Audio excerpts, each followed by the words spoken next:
Hey, good morning, afternoon, evening, whatever time you're watching this, everyone. We are super excited today to have the most fantastic guest we've had so far, Danielle Bayard Jackson. Danielle Jackson. We love her. We know her. We are friends with her. We are colleagues, acquaintances. We are deep in faith with her. We are so excited to have her on the podcast today to tell us why grown-ups need better BFFs. She has accomplished incredible amounts in her career so far. I'm going to just dive straight in. Also, we have Shea, our fabulous social media manager that you all like, know, and trust, here with us today to chat more about all the things happening in female adult friendships and beyond. Mm-hmm. Also your personal PR and successes. Mm-hmm. So I always like to just kick us off with a really good icebreaker. So the people want to know, what's the most hilarious, awkward friendship moment you've ever had to coach someone through? Oh, well, it wasn't hilarious, but awkward would be the classic situation of sending a text to the person you're talking about accidentally. Been there. So trying to repair that, what does it look like? How do you humble yourself and apologize? What do you say? You know. So yeah. I think we all might have been there. It's like the person's on your mind, and so the text goes to them instead of the intended audience. Which is always the screenshot of the text. No, literally. Yeah. Like, yes. Whoopsie daisy, just verifying that's what we really meant.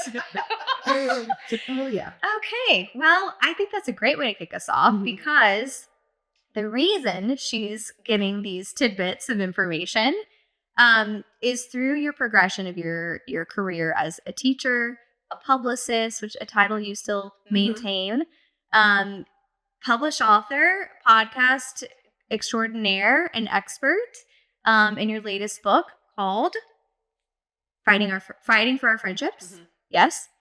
Can you tell us how the progression of these titles and informing each of those roles has taken you to where you are in your career? What was the inspo? How did you get here? First, I'll say I feel so blessed to have experienced a lot of the cool opportunities I've been able to enjoy.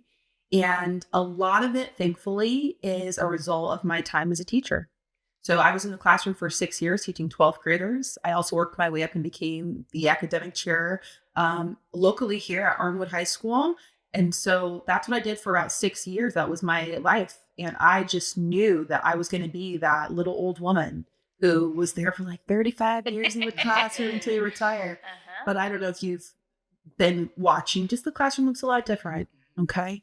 And so I knew it was time to pivot. And so that got into, that turned into PR because I thought, well, where can I go where my skills transfer? I like people. I like to read. I like to write. I like to, coach other people through speeches and things like that. And then I got into, PR. But I noticed that when I was a teacher, the number one thing the students wanted to talk about, my female students, was friendship issues. And working as a publicist during times when you are spending hours doing media coaching or whatever it is, at some point the conversation turns to friendship. And it was just an aha moment for me of, wow, no matter what age group, background, we're always wanting to know, how do I better relate to other women? And so, for the last 8 years, I've been leveraging my background in education to study what the research has to say about women's cooperation, communication, and conflict. And so it's cool to see what it has turned into, and it's been a really fun ride so far. Amazing. Such an informative role as a 12th grade teacher. I feel like there are no more dramatic relationships between women than when you're in high school, speaking from personal experience anyway.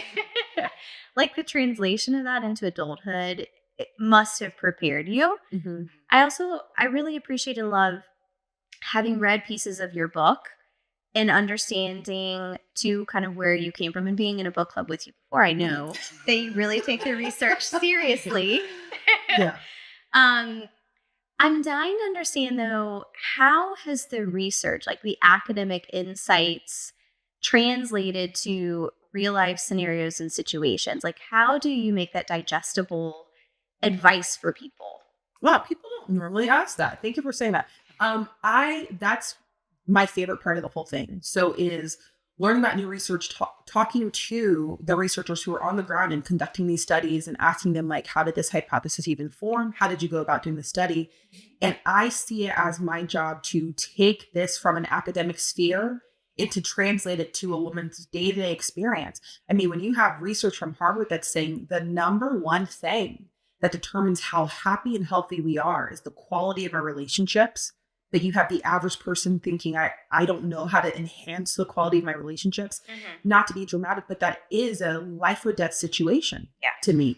And so I think as much as we normalized, having full conversations and conferences for marriage and having all these books on your shelf for how to be a better mom, that's all great. But the research said quality of your relationships in general.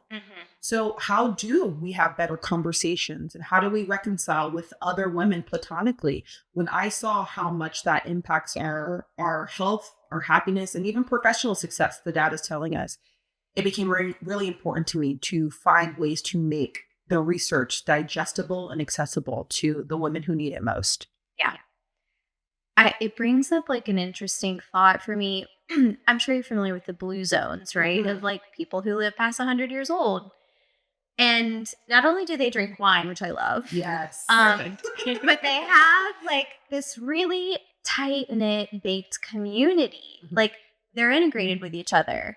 The thought comes to mind, seeing like these little Greek villages that I've been in and traveled through and how people relate to each other. So it makes so much sense that, the fullness of our life would be connected through our personal friendships and relationships. Yeah. Have you seen that like translation of, moving through seasons of like aging, or does that even relate to how the lens you're looking through, like how you age and how your personal, female relationships age with you? Yeah, absolutely. So we spend a lot of time talking about friendship through a woman's life cycle because the role that friendship plays in the time that you have available at 12 looks different from when you're 35. And there's even something referred to as the friendship dip. And this describes the ages between your 30s and 40s, where the time that you have available, the leisure time that we have in that group, they find is less than any other generation. So you're working with less time. You've got maybe kids, you've got a career that you're serious about, so you're investing hours. And so we do see friendship change through the life cycle because of all the other things that are competing for your time and that are super important. If you're caring for aging parents, if you have children, if you are chronically ill and unpartnered, I mean, what does friendship look like for you? Yeah. And then the last thing I'll say is it's really hard to have that conversation without also acknowledging our culture and environment, because since we are in a place that's so comfortable for us to live isolated, it is hard to do a lot of work to intentionally figure out how to bring people into your life compared to cultures where it is normal. Your houses are close together. You walk to each other's homes. You're gardening together.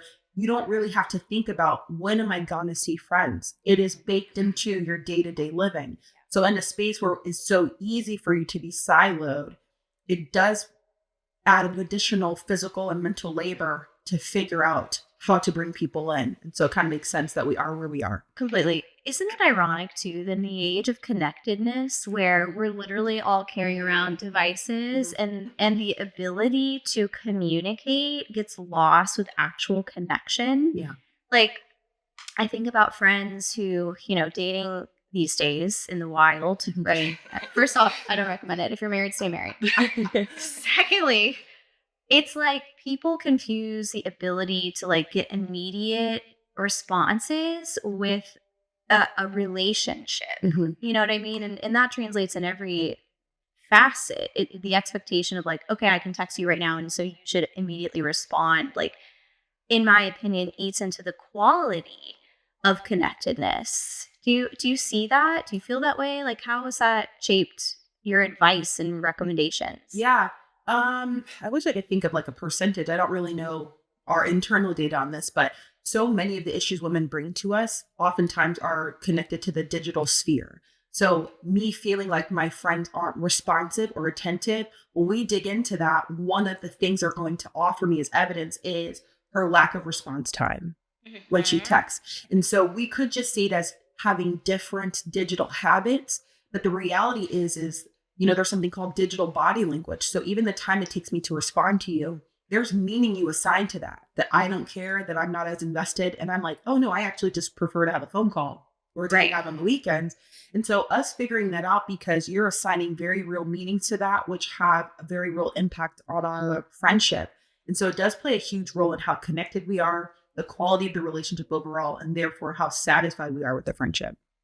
So important, I think, like this piece of advice I just saw where I get all of my meaningful information on TikTok. which was like the discussion around, how you use a text thread versus a social platform, and like my Instagram and text messages D&D, but like I'll be sending you memes on TikTok. We can chat over there. But everything else is shut down because it requires too much thought and like brain power, to like get behind. So I think it's such an interesting, and I'm going to use this. What did you call it? Digital body language. Digital body language. Okay. Can you just elaborate on that a little bit? Because I love this catchphrase here. Yeah. So this is not my concept. This was created by someone named Erica Dewan. She has a great book on it. But she says that there are elements of your digital interaction that impact the relationship. So the same way that we have physical body language, like if you were talking and I'm kind of like rolling my eyes and sighing, you're thinking, oh, she's bored with me or upset with me. She hates me immediately. What am I doing? Yeah, that's my own trauma, but like she hates me. Absolutely. Yeah. So same thing digitally. And that includes things like response time, brevity of the message. If it's super short, do I feel like, oh, you thumbs up, she hates me. Yeah. Emojis, absolutely. Or like a period. Yeah. Like, oh no. Exactly. Yeah, just okay. And even the mode of communication. So, if I'm texting you and at one point you elevate that to email, which is more formal, my assumption is you're taking this really seriously or you're upset. So you sent the whole email. Vice versa. If I'm sending you something really important and then you just send a quick text, it's like, okay, do you not?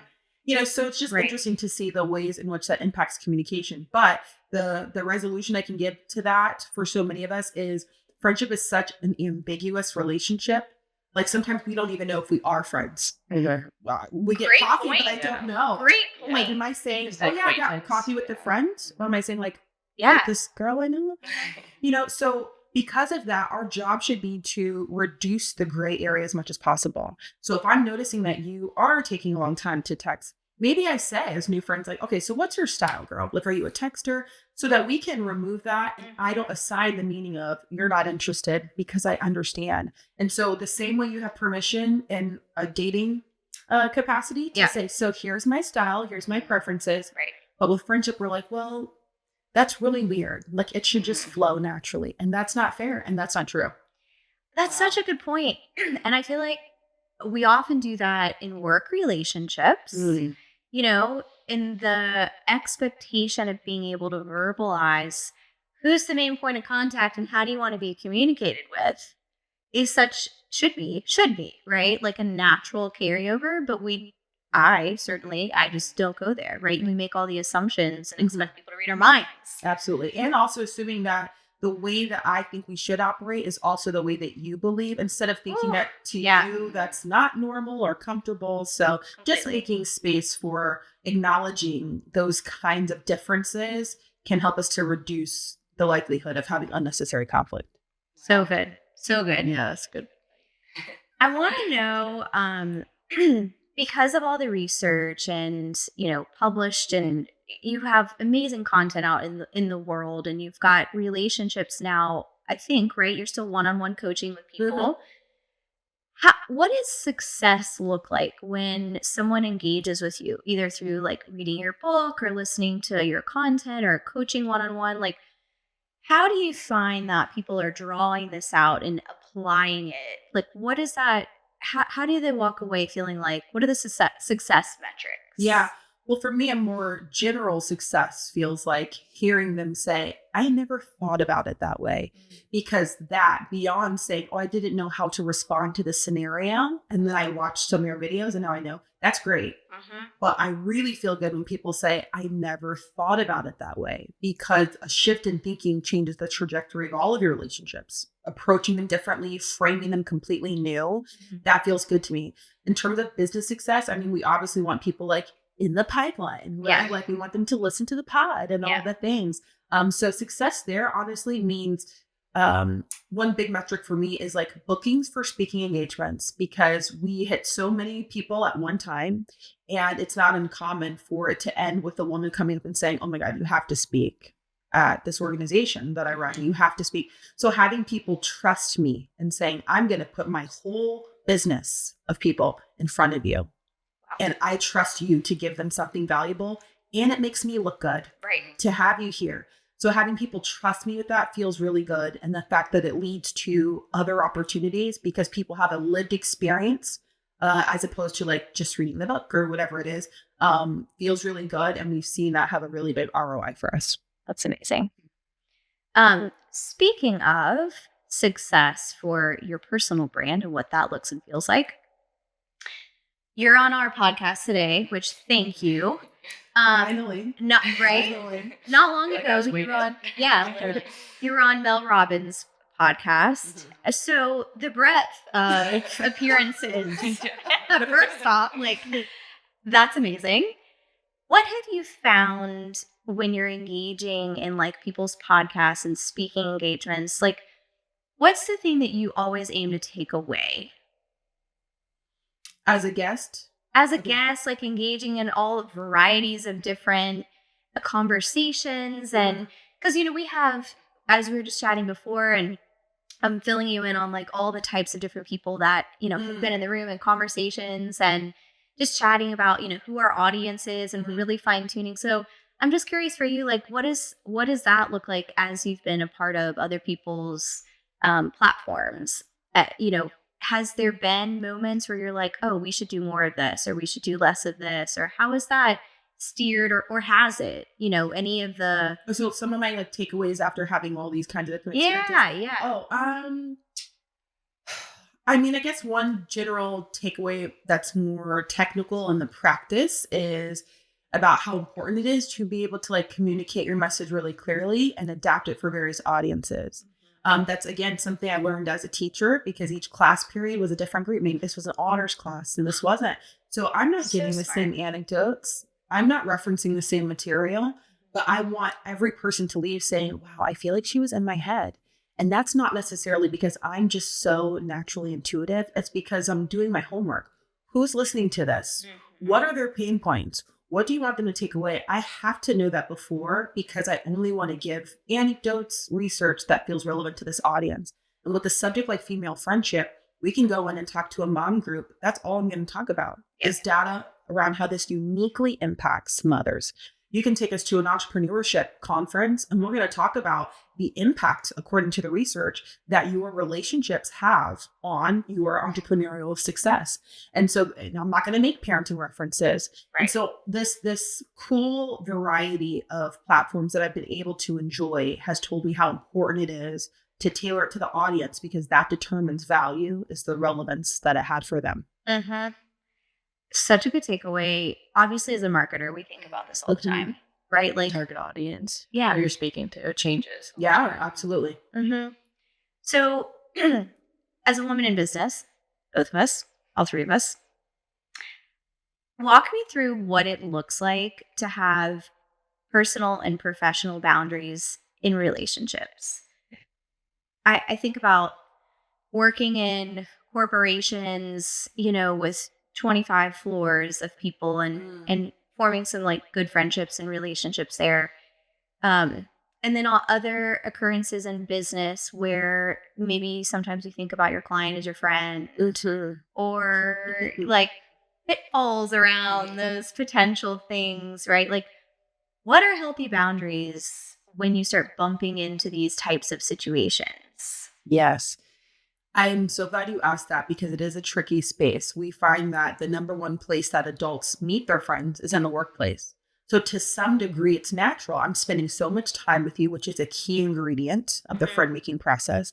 I might be having really vulnerable moments with you because you're seeing me, put myself out there to manage a project and I have to share with you that I'm struggling. And so we see a lot of the ingredients for friendship formation that are naturally appearing in the workplace. But yes, we have to also ask ourselves, okay, is it wise to share certain information with the client?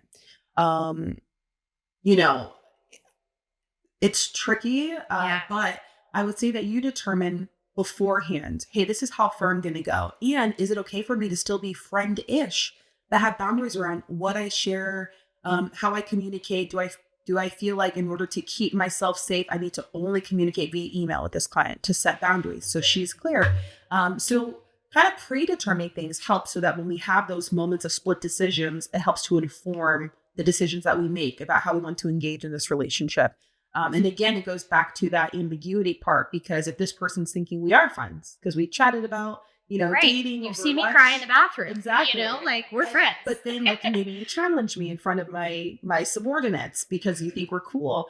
So having conversations around what that looks like instead of assuming, I think that could help reduce friction too. It's never enough time. I've got one last question, and I can't let you leave this room without answering it because it's on the brains of every woman everywhere in any role. I feel like you're married, you have children, you own a business, you're on podcasts, you travel, you keep up with all your friendships, right? You look like this.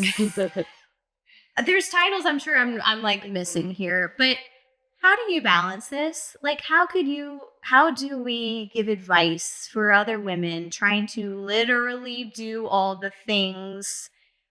How do you make it work? That's a great question. 3 things, super rapid fire. Yeah. The first is I'm so grateful to have a husband who's very involved and sees me as a peer and is open to me doing whatever I'm going to do. I could not do half of the stuff if he wasn't like, oh yeah, that's a great opportunity. Go, I've got the kids. Yep. And I trust that he's got it. That's changed the game for me, is having a partner who loves seeing you thrive and is like, go do your thing. Yep. That's first of all. The second thing is I have really, especially lately, been questioning what's important and trying to uncouple my identity from my achievements. Because I have done a lot of things because I need the next, and it feels good to get that trophy. And I was on this show and that show feels good. That's right. I was tired, burnt out, not spending time with friends because they just don't understand. And so having to figure out, wait, who am I outside of this? Yep. And getting more comfortable saying no to even big things, because I trust that my opportunities won't stop at this and that God has things planned for me. So me saying no to this doesn't mean I'm going to start falling behind. Right. That has helped to make it, give me a sharp eye of what to pursue, what to say no to. And I still regret it sometimes saying no, then I'm second guessing. Like, wait, was that right? Sure. Now, okay, I got to spend time with my friends this weekend. I would have been out of town. Yep. And then finally, I think it's just about, why did you get into this? And we hear people say that all the time, like, remember your why. But it really does help inform all the other decisions. Yeah. So if this looks like a good payday, or it would be a cool, shiny, Insta moment, but it is, I know my values don't totally align with the host. I'm not even going to go there. I'm not even, and suddenly having that kind of guiding framework suddenly makes it very clear the yeses and the nos. Yep. And through that, I find myself reclaiming time. So that has been kind of the roadmap lately for being able to do a multitude of things, but in community and with support. I love it. Amazing. It's like you have to practice what you preach, right? You don't trust the doctor who's sick. Yeah. Yes. Yeah. I mean, I knew this was going to be awesome, and it was. So I'm going to go text my friends. Yeah. Right? Like, what's your primary form of communication? Yeah. It's so necessary. Yes. Yeah. Danielle, you're an absolute fireball. Thank you. This was such an honor to have you. And I can't wait to see this live on YouTube. have an amazing day, and thank you for visiting. Thank you so much for having me. I love this conversation, especially at the intersection of like friendship and business. It's so important. So thank you for allowing me to lend my voice to the conversation. Our absolute pleasure. Bye, guys.